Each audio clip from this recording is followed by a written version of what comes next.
One of the situations that continues to rear its head is the question of Scottish independence. This week at the Scottish National Party conference in Glasgow, First Minister Nicola Sturgeon unveiled plans for a consultation bill to be published next week, which will set out the question of a second Scottish independence referendum. Now, there are three questions really that need to be asked about this situation. Do they have the right to do this? Should they do this? And what is likely to happen? Well, first of all, do they have the right to do this? I think the answer to that is obviously yes. I mean, let's be clear and honest here. In the late 1990s, the people of Scotland had an opportunity to vote on a Scottish Parliament. We had the opportunity to decide whether we want a Scottish Parliament or not. And we voted for a Scottish Parliament. We voted, yes, we want a Scottish Parliament. And if we thought that the people of the MPs at Westminster, the political parties there, were doing a good enough job of serving us and our interests, we would have said no. But we didn't. We decided yes. We decided we want a Scottish Parliament. And as recently as May, for about, I think it's something like 13 years now, we returned the SNP, the Scottish National Party, to power in Holyrood, the Scottish Parliament.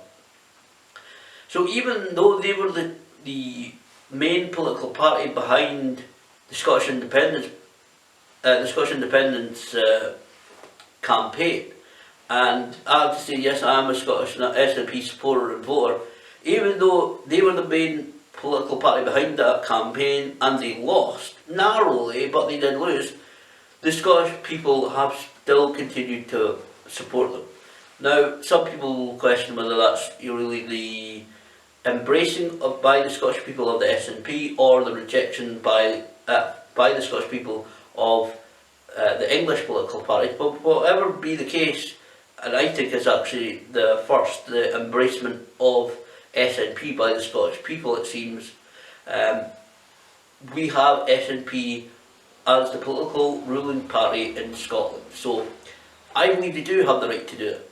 Because their mandate, again, they beat the drum of Scottish independence hard, but it's not been anything that's ever been hidden. The SNP have stated their aims, their intentions clearly on their manifestos for many, many years. And it's been amazing to see them come from a small Scottish political party with a really small influence in Westminster to become the main political party in Scotland. It's been amazing to see that. So yeah, they have the backing of the Scottish people. They've made their intentions clear. They've stated what they wish to see clearly in their manifestos, and so yeah, I think it's clear they do have the right to do this. Should they do this? That is a kind of a very complex question, actually. Should they do this? Again, it was 2 years ago they said they would abide by the Scottish independence referendum result at the time. Should they do this? Well, to be honest, my answer is again, yes, they should. One of the main thrusts of arguing in the independence referendum was that Scotland would not be a part of Europe. That basically, to be honest, they were saying that basically the English political parties, the Better Together campaign, and you can look on their official Twitter feed, it's still active, at least yesterday was, I'm sure it's probably still up there as I record this and publish this.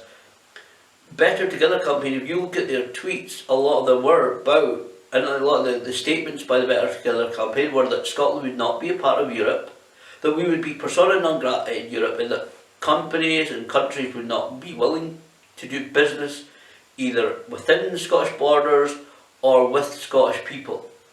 That companies would leave, that people would lose their jobs, that basically the Scottish economy would crash if Scotland were to vote yes for independence, because that would mean leaving the European Union.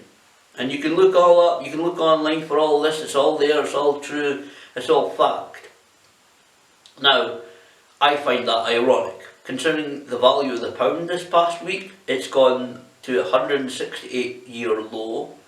and we are now leaving Europe. In June, the people of the United Kingdom went to the polls and they voted to leave the European Union. Now, again, people will say, well, that was the decision of the UK people. We went, we voted. Why?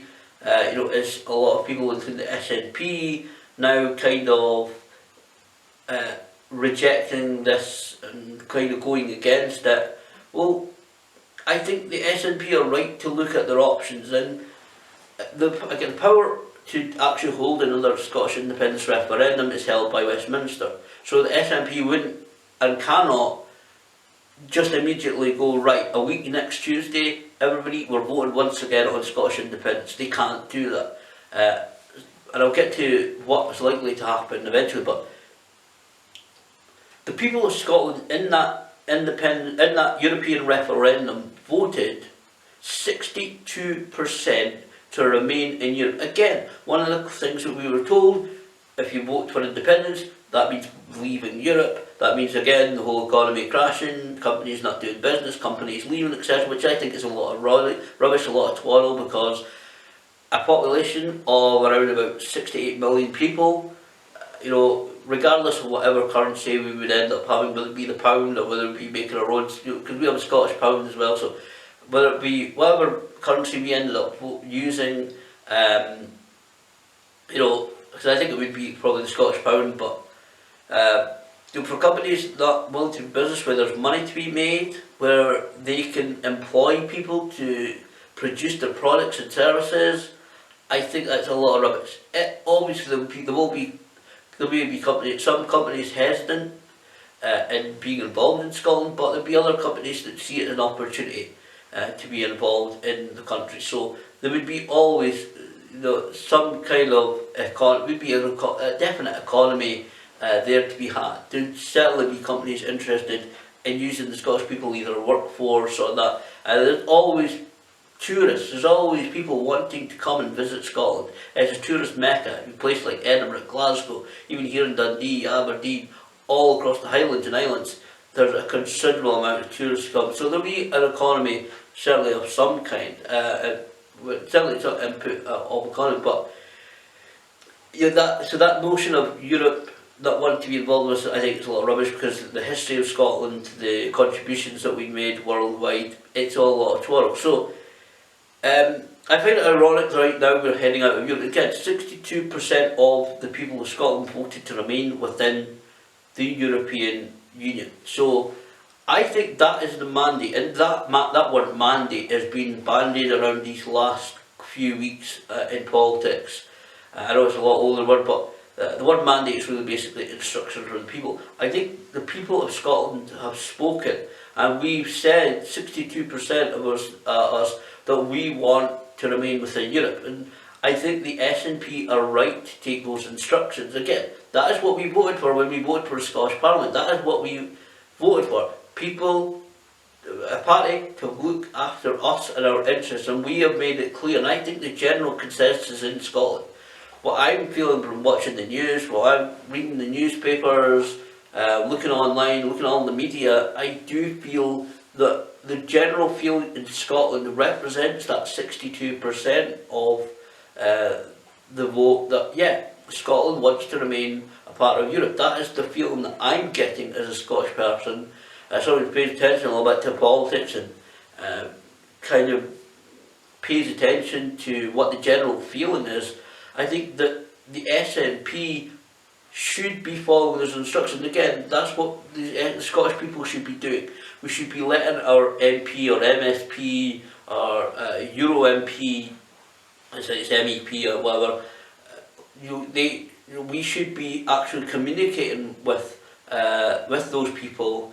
If we want to remain in Europe, we should tell them, not just the voting of 62%, but we should be, writing letters, emails, telling them in person at the different consultancy area sessions and everything like that. We should be, if that's what we want to do, and that seems to be the general consensus in Scotland, that we want to remain in Europe, we should let our politicians know that. And I think the SNP have heard us, and I think the SNP are right to look at this, a possible second Scottish referendum, because they should be looking at all their options. They really should. They should be looking at all of the options on the table, what they can do, what they can't do, what they legally could do, what they legally can't do. I think they're right. They're right to do this. I think they are right to look at the options, and another independence referendum is one of those options. I'm sure there are people behind the scenes, Scottish Government, looking at various options. It's not just the independence referendum. It's not the only thing that they're championing.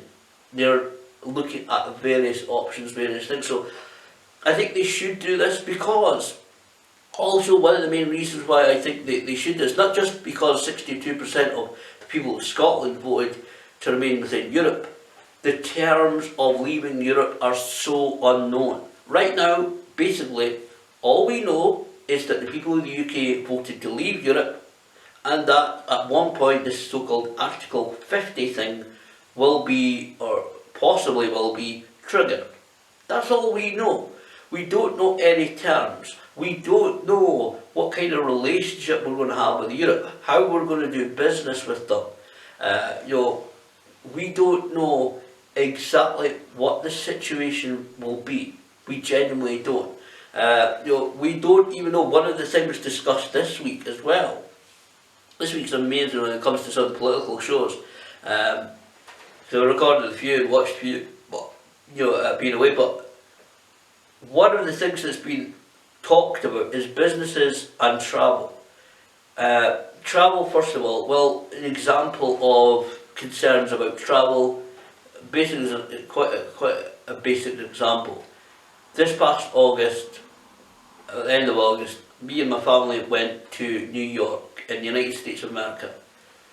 Now, in order to go there, we actually had to pay money to apply for a visa, which is obviously a permit to be able to enter the country. That costs us money. Now, previously, when we've gone on holiday, and we've actually been to New York before, but on other holidays in years past, places like Salou, Benidorm, Ibiza, we've not had to buy or apply for a visa. We've been automatically really had the right to go there because we are members of the European Union. So certainly it's been an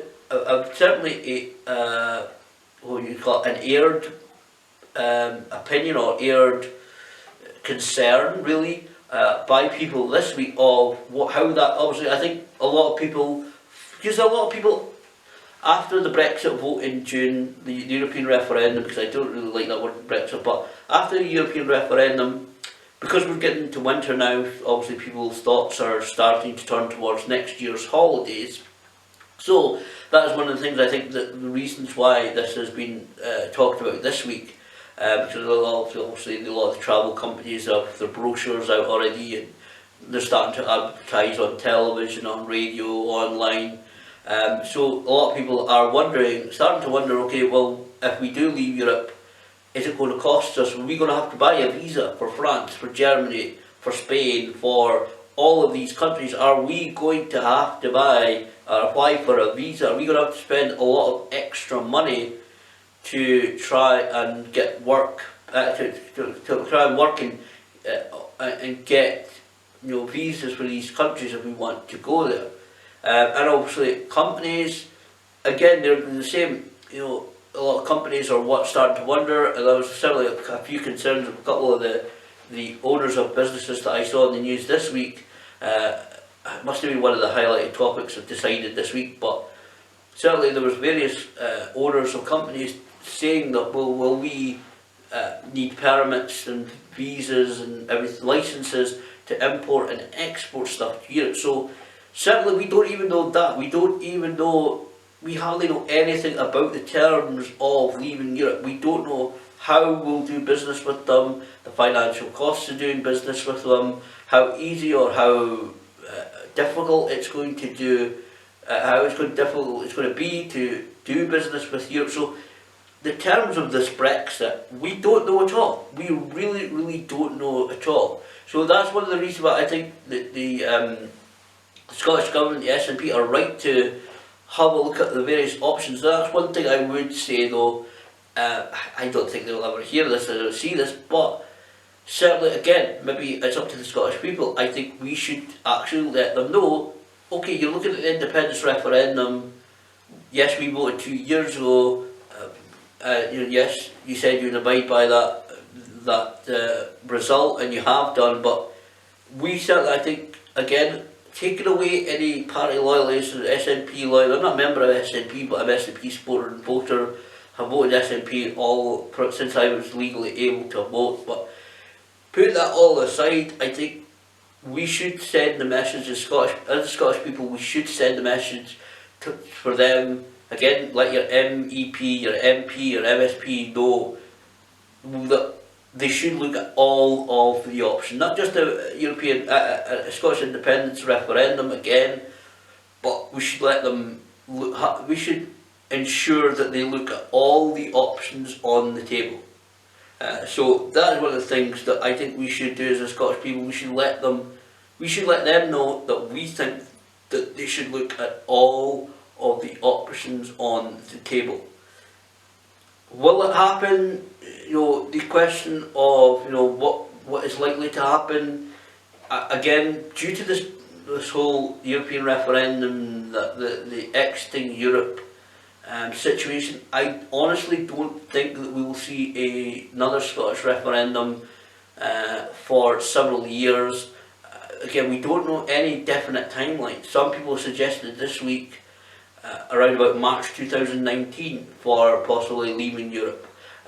Some people suggested slightly later in 2020.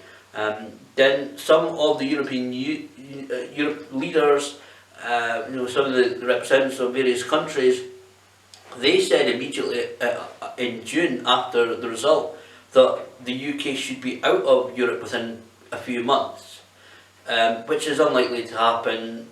I think it seems right now the Conservative Party, who are in power in Westminster, are dragging their feet.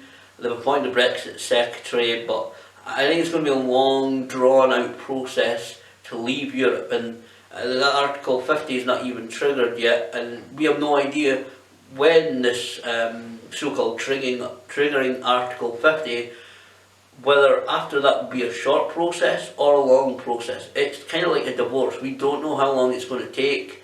We don't know any terms, conditions. We don't know really anything about what it means. We don't know anything when it comes to concrete terms and conditions. We don't know what it means. So again, that's something else I think we should actually tell our representatives. We want to know the terms and conditions. We want that kind of stuff published. When it does become, because obviously things in politics and things can change. But if it does go ahead and it does end up being that we do leave Europe, I think any agreements, basically the terms and conditions, I think they should be published for the UK people to actually look at. It should be published so that kind of Freedom of Information Act or whatever it would be, but I think the government, and again that's something the Scottish people can push to, can let the Scottish National Party or whoever's in power when it becomes, when the time comes that we actually leave Europe, if it happens, when the time comes that we are leaving Europe, whether Scotland be dragged along by the rest of the UK, or however it turns out, one of the things that we, the people of Scotland, should do is to push it to the party in power that we want to know the terms and conditions of this leaving the European Union. So I don't think we'll see it for a few years yet. I think really the whole Brexit situation should be resolved first. I think that would probably be better. I think, I would like to see Scotland, as an SNP supporter, but I do believe that we should remain in Europe. I'm not just saying I believe that because I'm an SNP supporter or I blindly follow. That is genuinely my whole stance. I do firmly believe that Scotland's better off being a part of Europe, being sort of part of the single market, being a single, you know, all the relationships, etc., and everything like that I could go into. But I think that we really need to know that what is happening with Brexit. I think that needs to be actually